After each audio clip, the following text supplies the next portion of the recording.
Hey, how's it going, ladies and gentlemen? This is Reign of Tears again.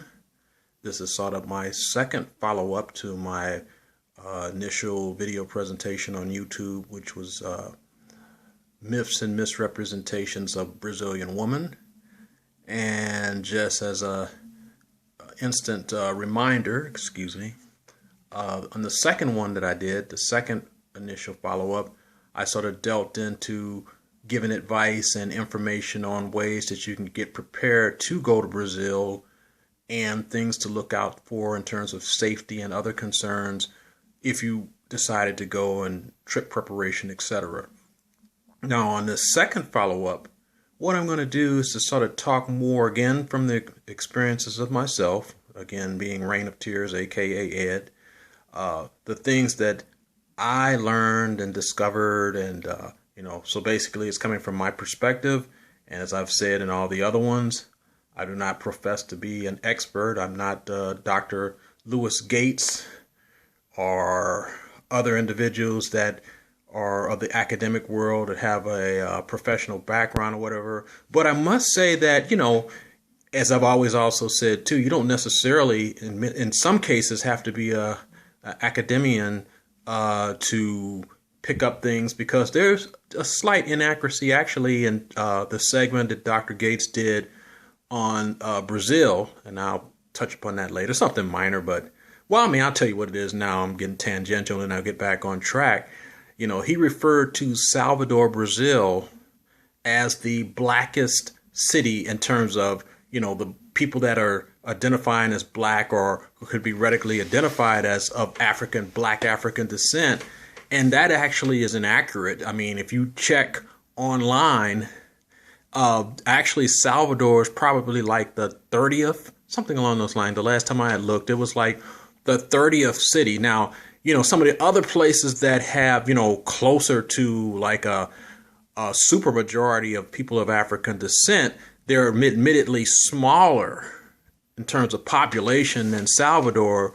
But I'm assuming that Dr. Gates probably meant that in terms of like the more popular, well-known cities, Salvador probably is the largest city, most likely, that has the largest percentage of people that either can be visibly and or self-proclaim themselves to be of African descent. But be that as it may, so that just goes to show, sometimes you can just go and check out things for yourself. Even for me,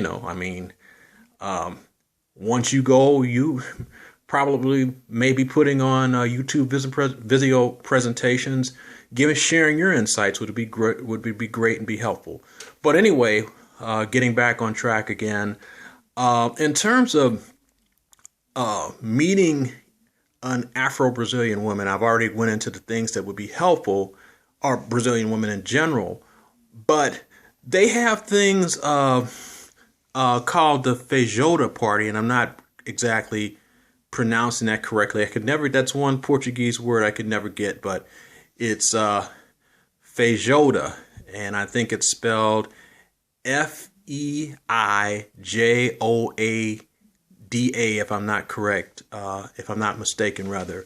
And when you're planning on making trips to Brazil and thinking about activities to be a part of the package, I would always say, and this is around at Carnival time too, incidentally, go for that, because there are a lot of times, or the times that I've gone, there will be a lot of local Brazilian people, including single Brazilian women of all shapes and forms of life, but many times, or in most cases, professional, meaning that they're honest, like as I said before, non-prostitute type women. They're just actually everyday women from all walks of life that are, could be professional women, could be working class or whatever, but they're basically individuals that, are basically decent human beings, and they're not necessarily having any agenda. They're just going there in many cases to have a good time, not particularly there to scope out an American man or a European man or whatever, but they would not be adverse to, there's any place else. If you go to a party in the United States and, a man or a woman captures your interest, then, you just sort of take it from there. And if the the chemistry and the things are right, then it's going to kick into the second gear, etc. So that's what I would recommend, packages that include that, go to Fajota party. There's also something called the Scala Ball, and that's also around in Carnival time. And that is usually set at a nightclub type setting, and they have samba bands on stage, but then they have a setup sort of like a what type of setup could I say? Sort of like, well, it's like I would say it's like a theater type setup, for lack of a better way to describe it. I mean, it's not a theater. It's like I say, it's like a large club, but they have a table setups and things. And then they got a large area where people can go out on the dance floor, and a lot of single people go there. And for guys, a lot of single women go there. And for women, there's some single guys that go there too, Brazilians, so that would be another place where you could try to, meet, an average real person that doesn't necessarily have an agenda. That being per se, like if they met you or whatever and something got going, it would develop without any added thing where, the only reason that they're going to hook up with you is because you're going to give them some money or something that's other than, they like you as a person or getting to know you or whatever. So those are two things I would recommend. And some of the touristy stuff too, which are fun stuff, like going up on Loaf, which is like a large mountain right on the outskirts of Rio de Janeiro.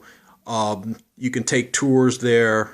And again, that's an opportunity not only to meet Brazilians, but, when you go on those tours, you're going to be meeting people from all over the world that, want to see that view.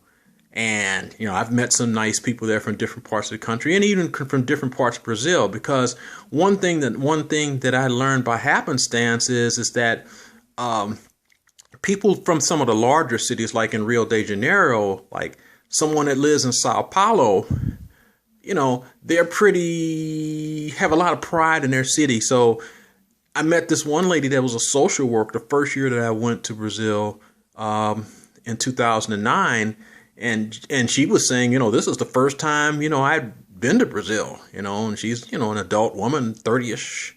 And the reason being is because in her mind, and I've been to Sao Paulo too, and it is it's a very cosmopolitan city, etc. So basically, she felt that everything that was happening in her neck of the woods, that being in Sao Paulo, she had no reason to go there. So anyway, that's an opportunity to meet a cross section of people too. Not just Brazilians from Rio de Janeiro, because all the spots I'm talking about now are Rio de Janeiro. So I'll just do it like that first, So that's a good way to meet some people from all walks of life when you take those tours, like to Sugarloaf and to the Christ the Redeemer statue, the famous statue that's also always on the posters that you see, or, the brochures that you see when you go to Brazil. That's another awesome spectacle to see. And that's also an opportunity to meet, a lot of different people, Brazilians, Europeans, Africans, that's another opportunity to meet some real people, real nice people, real non-agenda type people. Now, when you're out and about, just going to the famous Copacabana Beach, then it's a touch and go situation. I mean, where you got the hustlers out there, from the Brazilian variety. And when I say hustler, I'm not necessarily saying it's a bad thing. I mean, there's a lot of poverty there. I've sort of touched upon the favela situations. They got favelas in all the major cities, but particularly in Rio de Janeiro, you can see them right out the, you probably have seen those on video presentations on TV or whatever, those large growths on the mountaintops or whatever. And actually, I've taken a tour of the favelas, gone inside there, and it's actually, once you take a tour, it's actually not as bad as you think. It's almost like an underground city. They got the cable hookup, and it's like a city or whatever. But you're sort of like underground in the sense that it doesn't really have addresses, and services are kind of poor, traditional services. And you got to do some underground stuff to get it. But anyway, when you go to Copacabana Beach, it's a nice experience, a nice view, the whole nine in terms of what's known, the beautiful women. And and not so beautiful women. But one thing that's really good, really cool about Brazil, in my opinion, is that, you know, beside the traditional or what's known for, you know, the girls of the beaches or whatever with the hot bodies, with the thongs and all that, people that are just of average physiques and whatever, you know, they're not, women in particular, are not as ashamed of their bodies or whatever. You know, they let it all hang out.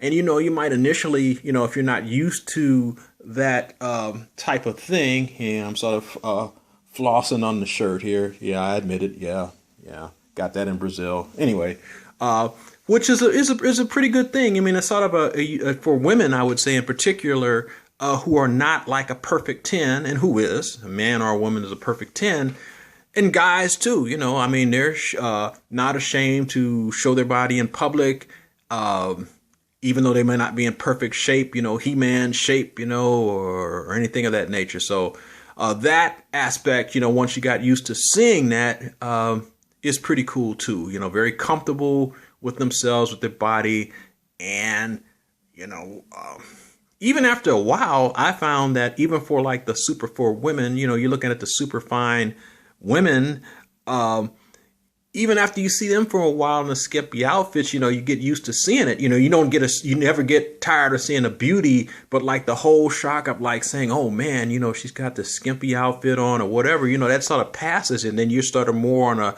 level, if you're really interested in the person, to try to see, you know, well, can I meet this person, or is this person doesn't have an agenda or whatever. So back to what I was saying, there's a 50-50 proposition, because there are going to be people on the beach that's selling stuff, vendors, you know, selling blankets, selling trinkets, selling peanuts, selling drinks, everything, you know. So you just have to be careful, and they're very aggressive too. I mean, they are very, very aggressive. Either they'll be aggressive and or they'll pull at the heartstrings, you know, might have some little kids or whatever. So you know what your budget is. And even though the rate of exchange is good in terms of American tourists with your dollars or whatever, I mean, you don't want to just give money away. I mean, you want to save some money for yourself or whatever. So just be cautious and be aware. I also mentioned the safety factor type things, you know, common sense things, you know. I know you want to take shots and film stuff, but, you know, you got to be careful with your equipment. There's travel type things that you can get online, you know, like the wallets, the hanging wallets that with just steel reinforced collars that you can put under your shirts, you know, about the money belts or whatever. But, you know, they're getting hip to that too. So even with those types of things, you got to be careful and be aware. And particularly if you're by yourself, you know, usually people don't usually go there by themselves, but sometimes people do. So you just have to be aware and be cautious or whatever. So in terms of going out at night, walking along the boardwalk on Copacabana Beach and seeing some of the restaurants, there's a restaurant called Transa, which is right at Atlantico and I forget the cross street, Rua Boulevard. And that's awesome. I mean, it's probably one of the best spots to be, because you got a nice view of the beach, you know, doing a good people watching thing. So in a nutshell, I'm giving you the highlights of or some of the highlights of Rio de Janeiro. And for people that missed it, and actually I missed it myself, I mean, this is sort of an aside, there was a legendary disco called the Help Disco. And, you know, if you just were there for just, I mean, for that, if you want to take a break from, you know, righteous stuff and get off into a little mischief, that would have been the place to go. But they've closed that. So anyway, you look on YouTube and look up some of the highlights from YouTube, the Help Disco when it was open. And, you know, you can say, well, you know, that's on the Vice side or whatever. Salvador, I sort of touched upon that, upon the other ones. I mean, for black people, that's like a cultural awakening. I mean, that place is awesome. I would recommend that you go to Pelourinho, whether it's Carnival time or not. Those individuals are many of the people that I saw and met with. I mean, as I said before, they're more in tune with Africa than any place that I've ever been in terms of like their roots, you know, keeping attuned to the customs. A lot of the slaves that came to a brief history primer for Salvador from what I've read and studied. They came from Angola and Mozambique, you know, and do they know that connection? They have a lot of foods that derive from Africa. Some of the gods that are associated with that have been incorporated with Catholicism, which is nominally the main religion, is really cool. They have some nice architecture there. I would say go to the the Mercado Modelo, which is sort of like an open air, or not an open air, it's actually closed in flea market type environment where you can get you some good stuff and get some good views and good people watching. Those are some spots to check out. If you go during Carnival time, I sort of alluded to that, and I have some video stuff which I think people may be aware of, some people, and I'll hawk it again. But not only hawking, I think it's a good, if you, beyond my conversation, if you want to visually see what I'm talking about for the cities of Salvador, as well as for Rio de Janeiro, and as also for Salvador too, check out some of my video presentations too, because what I tried to do was to put the best of the activities and the people and things, even small slices of life, you know, so you can get a view of that. So I would highly recommend to check those out too. And really, just to go back to Rio again, I forgot to mention, on every Sunday in Rio, they have a fair called the Feira Hippie, or Hippie Fair, which is even actually better than the Mercado Modelo in Salvador. And that's the open air market where I was making reference to, and you can just get some fantastic values, artifacts from Brazil, artwork. I have some stuff on that too. So again, this is my second follow-up. I wanted to give you more information. A website that you can book, which again sort of goes into the second one again, is BrazilBookers.com. You know, you can get the package deals and get information on going at different times of the year beyond the popular Carnival time. And I mentioned about New Year's Eve. They have packages for that. TAM Airlines, which is one of the airlines that services Brazil. They're Brazilian Airlines. Very comfortable seating, you know, particularly for bigger guys. And for, you know, we as Americans tend to be a little larger, not necessarily in terms of weight per se. It's just that, you know, physical stature wise or whatever. So their seats are very comfortable. Now, you might have to get used to their style on those airlines, you know, cultural type of thing, you know, that they like to socialize and talk and whatever. But, you know, you might have your music and headphones on or whatever. So you can kind of get that diversion going for yourself if you need to be. So anyway, hopefully this additional video presentation has been helpful to give additional feedback. So I hope that you enjoy it, and hopefully it's helpful to you. And as always, I appreciate your time to listen and take in this presentation. Again, this is Reign of Tears. I wish everyone the best for whatever time of day it is. Take care and ciao.